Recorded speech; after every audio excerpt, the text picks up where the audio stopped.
All right. Thank you so much, Elaine, and welcome everyone. So glad to be here with you all. Just for a little bit of brief context, we did a landscape analysis that reviewed roughly 100 media items, and we also looked at over 25 sources on framing, communication, best practices, and the state of narrative discourse. And the central trust question we're trying to answer is how do we make a common sense case that family policy is economic policy and economic policy is family policy? And the slides that follow are just findings from this research. Let's go to the next slide. So, a foundational insight we found is that public discourse reflects two completely separate mental models that almost never talk to each other.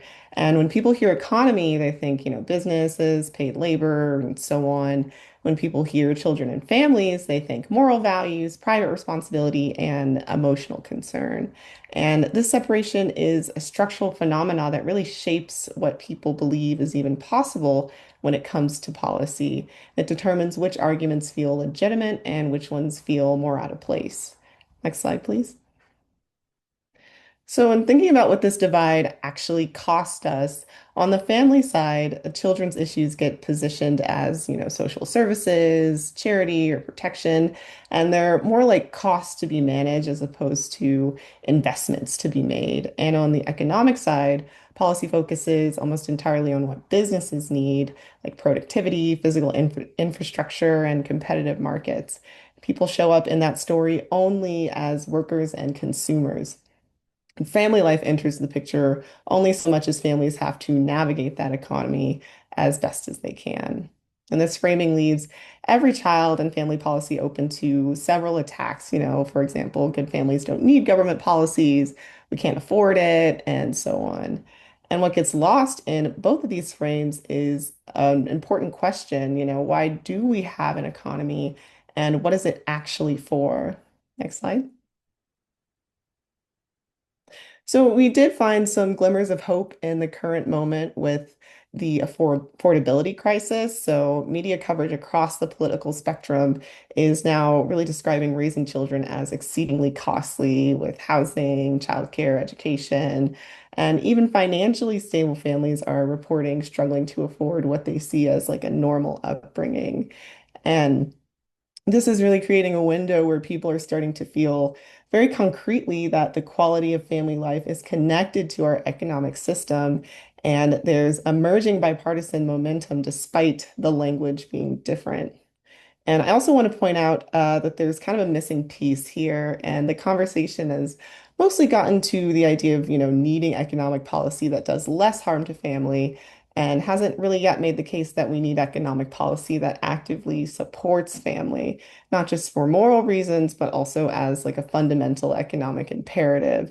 And that's the gap that this research is trying to help close. Next slide. Now, taking a look at how advocates are currently trying to make that case, starting with the children and family side, the dominant frame in the space centers on vulnerability and moral appeal. So, children are portrayed as maybe like our most vulnerable or at risk. And while this framing can increase support or sympathy for pro-family policy, it also reinforces this charity model where children are more objects to be protected as opposed to members of a community whose well-being is foundational to collective prosperity. And when this assistance is portrayed as an act of generosity rather than a shared public responsibility, it really invites people to question the deservingness of individuals as opposed to thinking about a system that works for everybody.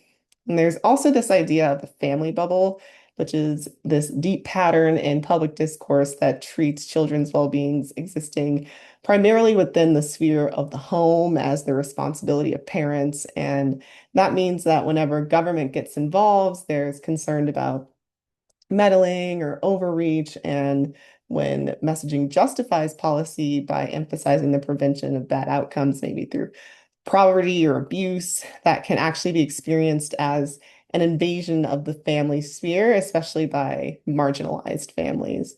And the result here is that the focus stays stuck on individual children as opposed to the systems that shape their options. Next slide. Now, taking a look at the economic side, the most dominant frame in economic coverage is a business-centric lens. So businesses are portrayed as the primary drivers of prosperity. Public well-being is a result of private profit and from businesses being healthy enough to provide jobs. And businesses are also seen as like very fragile, operating in a landscape where, any regulation could be a crippling burden. So, following this model, pro-family policies only earn economic legitimacy when they contribute to business success. So you'll see these arguments like, paid leave reduces turnover costs for employers, or, childcare helps workers stay in the workforce. And these arguments aren't necessarily wrong, but they do make businesses the protagonist. And additionally, there's this zero-sum thinking that's also implicitly encouraged, and higher wages for workers are automatically assumed to cost employers, or better benefits are a trade-off against competitiveness. So family policy advocates end up in this position of arguing that these costs are like worth the price, usually for moral reasons, as opposed to arguing that they are foundational economic investments. And importantly, caregiving is treated as economically unproductive, and work-life balance is something that, individuals navigate. And there's very few media accounts that acknowledge that raising children itself constitutes labor and contributes to social and economic well-being. Next slide. So our research also identified some common approaches that communicators use to bridge this gap, each with their own merit and with their own limitations. So the first is return on investment framing, and an example of that language, every dollar invested in early childhood education returns $13. And it can be a compelling argument when it works, but it also leaves policies vulnerable when they can't prove an adequate return on investment or kind of quantify it, and it risks commodifying children by reducing them to these economic units. And the second is the frame as of children as future workers, and education and care for children get framed as investments in tomorrow's workforce or future taxpayers or the next generation of innovators. And this can persuade policy audiences who might be unsympathetic otherwise, but it also does keep this conversation within this business-centric logic, and it makes the benefits also feel like very deferred or abstract. And the third is workforce participation framing, when you're justifying SNAP, childcare, tax credits, primarily as tools that allow parents to remain in the workforce, and can be limited because it emphasizes employment while leaving out almost everything about actual childhood outcomes or community well-being.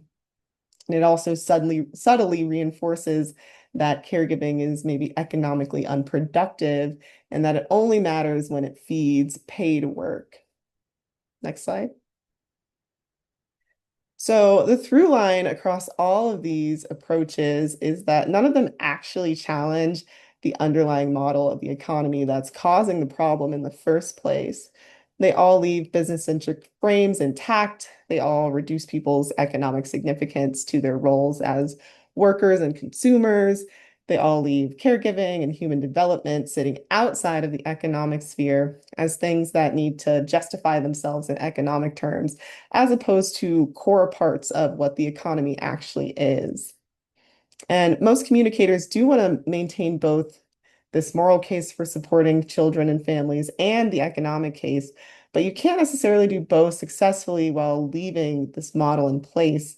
And the business-centric frame is always going to kind of reassert itself and put family policy on the defense. Next slide. So the most promising alternative direction that we found is what we're calling a people-driven economy frame. And the core move is to reframe two things simultaneously.